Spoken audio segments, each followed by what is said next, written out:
எல்லாருக்கும் வணக்கம். போன வருஷம் திருவிழாவில் நம்ம திருவிழாவுக்கு 3 நாள் தான் திருவிழா. ஆக்சுவலாக நம்மளுக்கு கோவில் இடம் சின்னதாக இருக்குது. நம்ம தெருவில் தான் ரோட்டில் தான் வச்சு கூழ் ஊற்றுறோம். எல்லாருமே ஆதியிலேருந்தே எந்த மாரியாத்தாளுக்கும் எங்கே கூழ் ஊற்றணும் வீதியில் தான் வச்சு கூழ் ஊற்றணும். அதுக்கு ஒரு நீதியே இருக்குது. அதுக்கு உண்டான பெரிய வரலாறு நான் அடுத்தது சேனலில் போடுறேன். இவங்களோட பிரச்சனை என்னென்னா, ரோட்டில் வச்சு செய்யக்கூடாதான். இப்போ எங்கே வச்சு செய்வாங்க? நீ மற்ற பூஜை எது வேணால் நீ கோயிலில் உள்ளே வச்சுக்கலாம். ஒரு கணபதி ஹோமம் பண்ணுறதோ, ஒரு அபிஷேகம் பண்ணுறதோ, மீதி எது வேணால் நீ கோயிலில் வச்சு பண்ணிக்கலாம். மாரியாத்தாளுக்கு கூழ் ஊற்றுறது எப்பேற்பட்ட கொம்மனாக இருந்தாலும், லட்சாதிபதி கோடீஸ்வரராக இருந்தாலும் வீட்டு உள்ளே வச்சு கூழ் ஊற்ற முடியாது. வீதியில் தான் வச்சு ஊற்றணும். அது மூளைக்கு மூளையம்மா முதல் சந்து உன்னதம்மான்னு அன்றைக்கே பாடியிருக்கான். முத்தளந்து அவள் வரும்போதே அங்கே தான் அவளுக்கு முதல் கூழே, கும்பமே அவளுக்கு அங்கே தான். ஓகேவா? ரெண்டாவது விஷயம் பார்த்திங்கன்னா, அவங்க என்ன சொல்லியிருக்காங்கன்னா, இந்த வருஷம் நாங்கள் திருவிழா நடத்த விட மாட்டோம். நேற்று என்ன பிரச்சனைனா, எங்கள் மாமா இடத்துல கல் இறக்குனாங்க. ஆக்சுவலாக அவங்க 1 இயராக வீடு கட்டிகிட்டு இருக்காங்க. நாங்கள் விட்டுட்டோம். அவங்கள மாதிரி கீர்த்தனமாக போய் சண்டை போடக்கூடாது அப்படின்னு சொல்லிட்டு, நான் ஒரு 5 வருஷத்துக்கு முன்னாடி எங்கள் அப்பா வீட்டு மேலே வீடு கட்டுறேன். அப்போ ரோட்டு ஓரமாக அந்த போஸ்ட் கம்பத்துக்கு உள்ளே இருந்த செங்கல் என்ன பண்ணாங்க, வண்டி திருப்பமுல்லன்னு பொங்கல் வச்சுட்டு இருந்தாங்க ஒரு அம்மா. அவங்க மேலே ஏற்றி என் தங்கச்சி ப்ரெக்னெண்ட்டாக இருந்தா. அவள் கோயில் உள்ள ஏற்றி என்னடி வாங்கடி போங்கடின்னு அவ்வளோ சவடால் பேசிட்டு, பொம்பளைங்களாம் பெரிய இதுவா அதுவா இவளுங்களா அவளுங்களான்னு பேசிட்டு, அப்புறமேட்டு எங்கள் வண்டி போக முடியல. எங்கள் வண்டிக்கு இப்போ இவர் வீட்டில் 5 வண்டி வச்சுருக்காரு. பெரிய வேன் ஒன்று வச்சுருக்காங்க, ஆட்டோ ஒன்று வச்சுருக்காங்க, கார் ஒன்று வச்சுருக்காங்க. இப்போ புதுசாக லாரி ஏதோ வாங்கி ஏற்றுவாங்களாம்மா திருவிழாவுக்கு. இந்த மாதிரி நீ ஏற்று, நானும் சொல்கிறேன், உன்னால் முடிஞ்சதை நீ பார்த்துக்கோ. நாங்கள் அவள் உண்மையாலே சக்தியோட பெரிய பாலத்தில் எப்படி இருக்காளோ அது மாதிரி தான் இருக்கா. அவள் பதில் சொல்லுவான் தான் நாங்கள் இன்ன நாள் வரையும் நம்பிட்டுருக்கோம். அதாவது ஒரு சின்ன பசங்க தகப்பன் விட்ட கைங்கரியத்தை நாங்கள் எடுத்து நடத்திட்டுருக்கோம். அதை எவ்வளோ தூரம் எங்களுக்கு கொச்சபத்தமாக பேசிட்டு இப்போ எல்லாரும் அடங்கிட்டாங்க. எவ்வளோ ஒரு பொண்ணை எப்படி பேசினா தெரியுமா? தப்பாக தான் பேச முடியும். எவ்வளோ அவள் குணத்துலேயோ மனசாலையும் தப்பாக பேசினா அவள் அடங்குவான்றது எல்லாருக்குமே தெரியும். சரி, நீ பேசினா இன்றைக்கி யார் வரப்போகுது? உன் பொண்ணுக்கும் உன் பிள்ளைக்கும் நீ இப்போ எடுத்துக்கிற பேர பசங்களுக்கு தான் இது வரப்போகுது. இது எங்கேயுமே மாறப்போகுதில்ல. அது எல்லாருக்கும் உண்டு தான். நான் போய் ஒருத்தவங்களை இழிவாக பேசினாலும் நாளைக்கு என் பசங்களுக்கோ என் பேர பசங்களுக்கோ என் பிள்ளைங்களுக்கோ தான் வரப்போகுது. நான் செய்கிற புண்ணியக்காரங்க என் தலைமுறைக்கு தான் வரப்போகுது. கரெக்டுங்களா? அதாவது ஒருத்தர் ஒரு கோவில் கட்டிட்டு இறந்துட்டாருன்னா, அவங்க பசங்களை என்னென்ன பேசக்கூடாதோ அத்தனை வார்த்தைங்களை பேசினாங்க. எவ்வளோ நாள் அந்த கோவில் வாசலாண்ட சாப்பாடுக்கு வழி இல்லாமல் உட்காந்து அழுதுருப்போம். நாங்கள் பச்சரிசி சாப்பாடு சாப்பிட்டு வேலைக்கு போயிருக்கோம். சாப்பாடே இல்லாமல் மயக்கச்சு விழுந்து அல்சர் ஒரு ஹாஸ்பிட்டலுக்கு கூப்பிட்டு போகிறதுக்காக எல்லார் வீட்லேயும் வண்டி இருந்தது, எல்லார் வீட்லேயும் பணம் காசு இருந்தது. யாருமே ஒரு நேரம் அம்மாவுக்கு ஒரு மழை பூ வாங்கி தரத்துக்கோ இல்லை எண்ணெய் வாங்கி தரத்துக்கோ யாருமே ரெடியாக இல்லை. எல்லாருக்குமே ஐயோ வேண்டாம், அவங்க அப்பா நம்ம உள்ளே போகக்கூடாது. இப்போ நம்ம அப்புறம் நாள் பட ஆவாவோ அதெல்லாம் சரியாயிடுச்சு. ஏன்னா அப்பாவே இது மோட்சம் பெற்று கேட்டது தான். அது எல்லாருக்குமே தெரிஞ்சது தான். எங்களுக்கே தெரியும். அது அப்பாவே எங்கள்கிட்ட சொல்லிவிட்டு அதுக்கப்புறம் தான் அப்பாவே இதுவானாங்க. அதனால் நான் அவ்வளோ நாங்கள் அப்போ சின்ன பசங்களாம் அதை ஏற்றுக்கிற மனப்பக்குவம் இல்லை. ரொம்ப அழுகுவோம். அதாவது அழுதுட்டு இப்படி இருந்தால், அதாவது எங்கள் அப்பா இருக்கும்போது எல்லாருக்கும் கூப்பிட்டு சாப்பாடு போட்டிருக்காரு. எப்போவுமே எங்கள் வீட்டில் ஜனங்க இருந்துகிட்டே இருப்பாங்க.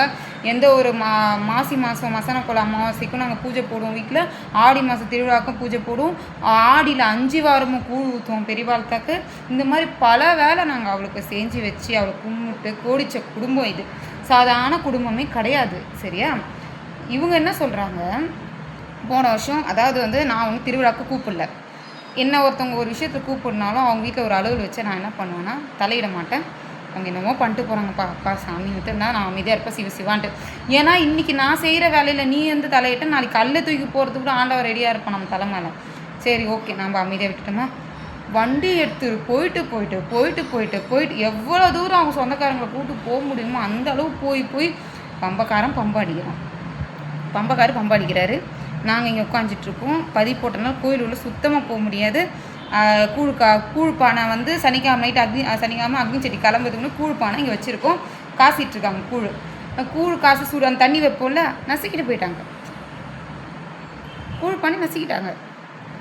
எங்களுக்கு ஒரு புடி அண்ணன் இருக்குதோ இல்லையோ அவளுக்கு வச்சு பழகணும். நாங்கள் எப்படியும் அவளுக்கு வச்சு பழகணும். நாங்கள் ஒரு குரல் பெரியவாழ்த்தான்னு கூப்பிட்டா ஓடி போய் நிற்போம். என்ன உடம்பு என்ன சூழ்நிலை இருந்தாலும் சரி. தெரியுமா? உடனே கூழ் பண்ணி சீட்டு போயிட்டாங்க. நாங்கள் அதுக்குமே கேட்கல. எங்கள் வீட்டில் எங்கள் அம்மாலாம் அமைதியாக இருங்க, எதுவும் பேசாதீங்க, நம்ம திருவிழா வச்சுக்கிறோம் அப்படின்ட்டாங்க. அமைதியாகிட்டுமா. சரி, 2வது வந்து என்ன பண்ணாங்கன்னா, திருவிழாலாம் முடிஞ்சிச்சு. நல்ல ஒரு நானாக இருந்தேன்னா இவங்க இருக்காங்க அவங்க இருக்காங்க கேட்கணும்னு நினச்சா யார் இருந்தாலும் நான் கேட்டு போயிடுவேன். அவங்க என்ன பண்ணாங்க, வீடு வீடாக காலையில் எழுந்து வீடு வீடாக வாங்க அந்த பசங்களை போய் கேட்கலாம், அந்த பசங்களை போய் கேட்கலாம் கேட்டாங்க. சரியா? யாரும் வரல. இந்த அம்மாவே சொம்பு தூக்கின்னு 5 மணிக்கு வராங்க. யாரை கேட்டு நீங்கள் எல்லோரையும் முறைக்கிறீங்க? இங்கே என்ன கிளப்பை வச்சு நடத்துகிறாங்க? கிளப்பு வச்சு நடத்திக்கிட்டு எல்லோரும் சிரிச்சுக்கிட்டு ஜீன்ஸ் பேண்ட்டை போட்டு ஆடின்னு இருக்கிறதுக்கு. நாங்களே அங்கே போய் நின்றால் எங்கள் வீட்டுக்காரங்கிட்டையும் எங்கள் குழந்தைங்கிட்டையும் நாங்கள் பேசுகிற தோரணை எங்களுக்கே வேறு மாதிரி இருக்கும். நாங்கள் சாந்தமாக இங்கே ஆடுறதுக்கு நாங்கள் ஒன்றும் சின்னதாக ஒரு விநாயகர் பூஜையோ முருகர் பூஜையோ இங்கே போடல. பெரிய பாளையத்தா பெரிய தெய்வம், அவளோட வரலாறே பெருசு, அவள் ரூபமே பெருசு, எங்களாலே தாங்க முடியாது. எங்கள் வயசுக்கு மீறி நாங்கள் பண்ணின்னு இருக்கோம். 52 வயசு ஆகுது அவங்க வீட்டுக்காருக்கு. 52 வயசு ஆகுது தெரியுதுல்ல. கோவிட் நடத்துகிற திருவிழாவில் எது வந்து தலையிடுற? நான் தான் சொன்னேன், இதே மாதிரி நீங்கள் சும்மா பண்ணிங்கன்னா அடுத்த ஆக்ஷன் வர மாதிரி இருக்கும். வண்டியை வச்சு எடுத்துவேன் அடுத்த வாட்டி. அவங்க சேர் போட்டு எப்படி உட்காடுறாங்க பார்க்கலாம். வெளியே கார் போட்டு அவங்க வீடு பால் காசு எங்கள் மாமா இடத்துல தான் பந்தல் போட்டாங்க. எங்கள் மாமா இடத்துல சேர் போட்டு உட்காந்துருந்தாங்க. நாங்கள் எதுவுமே கேட்கலையே.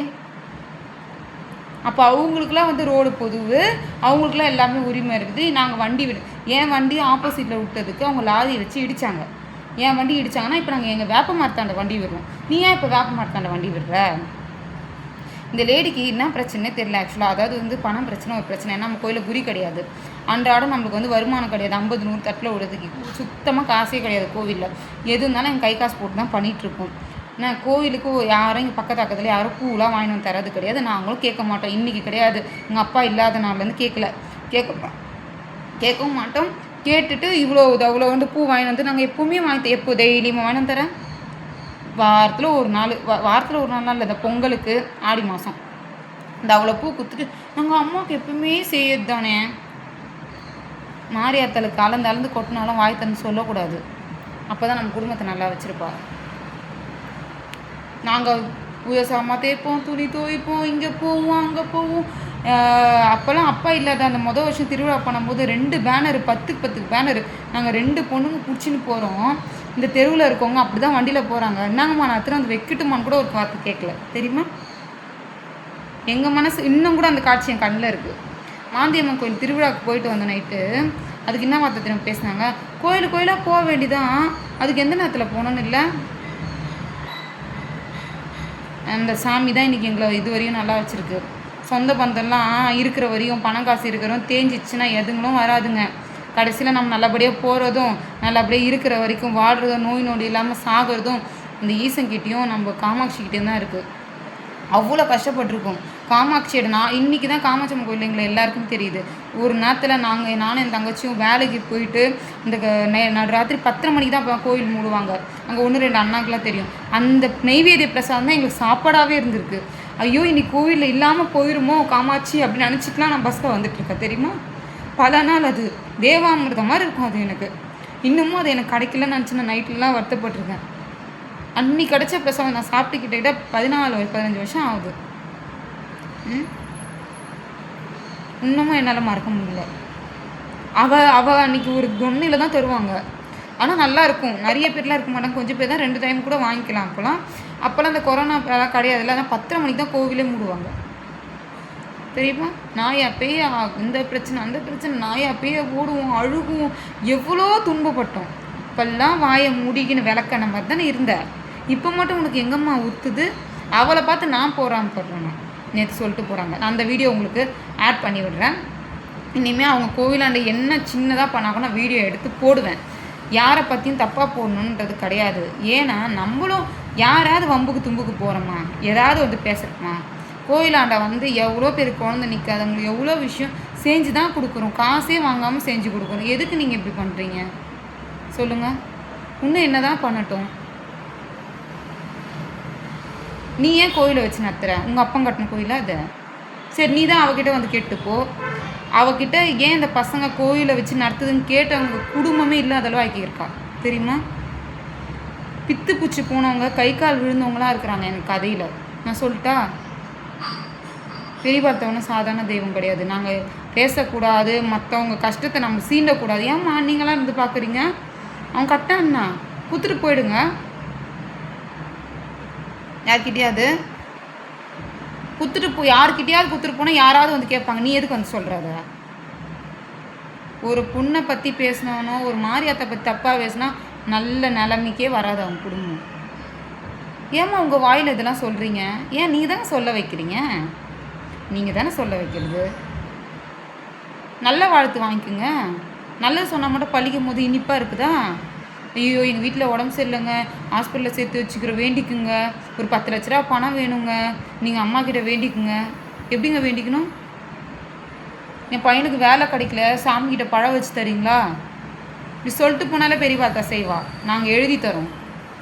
இன்னும் இப்போலாம் ஸ்டாப் பண்ணிட்டா. என்னை கேட்காம யார்கிட்ட நீங்கள் வாயை விட்டீங்க, நீங்கள் யார் நம்பினாலும் நம்பலனாலும் சரி, இன்றைக்கி கிடையாது, ஆதியிலேருந்தே நாங்கள் வந்து ஒரு எங்களுக்கு தெரிஞ்ச ஒரு 6-7 தலைமுறை பெரியபாளையத்தை வணங்கின தலைமுறை. எனக்கும் என் தங்கச்சிக்கு அம்மா போட்டு தான் அவள் வந்தா.